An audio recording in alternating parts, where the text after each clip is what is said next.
নমস্কার, আপনাদের সকলকে স্বাগত জানাই চ্যানেল রূপা মুখার্জির আজকের এই ভিডিওতে। এই ভিডিওতে আমরা আলোচনা করব কলেজ সার্ভিস কমিশনের নিয়োগ প্রক্রিয়া নিয়ে ওঠা বিস্ফোরক অভিযোগ সম্পর্কে। এক আরটিআই রিপোর্ট ঘিরে উঠে এসেছে একাধিক গুরুতর প্রশ্ন। যোগ্য প্রার্থীরা কেন চাকরি পেলেন না, মেধা তালিকায় পিছিয়ে থেকেও কিভাবে কিছু প্রার্থী চাকরি পেলেন, আর কেন কমিশন সমস্ত তথ্য প্রকাশ করতে চাইছে না। ভিডিওটি শেষ পর্যন্ত দেখুন, কারণ আজকের আলোচনায় আমরা তুলে ধরব পুরো ঘটনার বিস্তারিত বিশ্লেষণ। সম্প্রতি কলেজ সার্ভিস কমিশনের 2018 সালের নিয়োগ প্রক্রিয়া নিয়ে নতুন করে বিতর্ক শুরু হয়েছে। কিছু প্রার্থী তথ্য জানার অধিকার আইন বা আরটিআই এর মাধ্যমে কমিশনের কাছে বেশ কিছু তথ্য জানতে চান। তাদের অভিযোগ, বাংলা ও ভূগোল সহ একাধিক বিষয়ে মেধা তালিকায় থাকা অনেক যোগ্য প্রার্থীকে চাকরি দেওয়া হয়নি। অন্যদিকে অপেক্ষাকৃত কম নম্বর পাওয়া প্রার্থীরা নিয়োগ পেয়েছেন বলে অভিযোগ উঠেছে। এই পরিস্থিতিতে আদালতের নির্দেশে কমিশনের রিপোর্ট জমা দিতে বলা হয়েছে। অভিযোগ কী?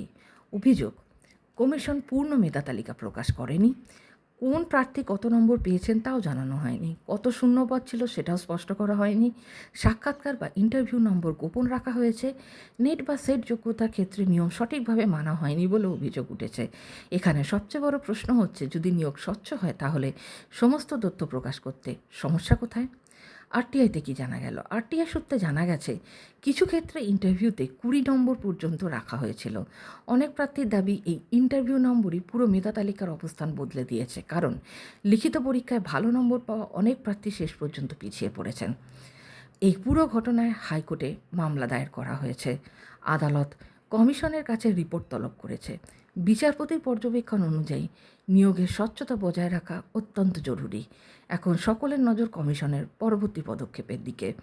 বিশেষজ্ঞদের মতে, যখন কোনো নিয়োগ প্রক্রিয়ায় পূর্ণ নম্বর প্রকাশ করা হয় না, অপেক্ষমান তালিকা গোপন রাখা হয়, শূন্য পদের সংখ্যা স্পষ্ট করা হয় না, তখন স্বাভাবিকভাবেই দুর্নীতির অভিযোগ সামনে আসে। অনেকের মতে, যদি কমিশন শুরু থেকেই তথ্য প্রকাশ করত তাহলে এত বিতর্ক তৈরি হতো না।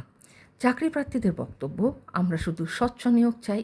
যদি আমরা কম নম্বর পাই আমরা সেটাও মেনে নেব, কিন্তু কে কত নম্বর পেল, কোন ভিত্তিতে নিয়োগ হলো, সেই তথ্য জানার অধিকার আমাদের আছে। এই ঘটনাকে কেন্দ্র করে রাজনৈতিক মহলেও চাপানুতর শুরু হয়েছে। বিরোধীদের দাবি, রাজ্যে একের পর এক নিয়োগ দুর্নীতি সামনে আসছে। অন্যদিকে বিষয়টি আদালতে বিচারাধীন, তাই আদালতের সিদ্ধান্তের অপেক্ষা করা উচিত, এমন মন্তব্য শোনা যাচ্ছে। ভবিষ্যতে কি হতে পারে? দেখুন, বিশেষজ্ঞদের মতে কমিশনকে পূর্ণ মেধা তালিকা প্রকাশ করতে হতে পারে, নম্বর প্রকাশ বাধ্যতামূলক হতে পারে, নতুন তদন্তের দাবিও উঠতে পারে, আদালতের নির্দেশে নিয়োগ প্রক্রিয়ার পুনর্বিবেচনা হতে পারে। নিয়োগে স্বচ্ছতা থাকা সত্যিই খুব জরুরি, কারণ একটি চাকরি শুধু একজন প্রার্থীর নয়, একটি পরিবারের ভবিষ্যৎ বদলে দেয়। আপনাদের কি মনে হয়, সমস্ত নম্বর ও মেধা তালিকা প্রকাশ করা উচিত কিনা? কমেন্টসে অবশ্যই জানাবেন। ভিডিওটি ভালো লাগলে লাইক করুন, শেয়ার করুন এবং চ্যানেল সাবস্ক্রাইব করতে ভুলবেন না। সকলে ভালো থাকবেন।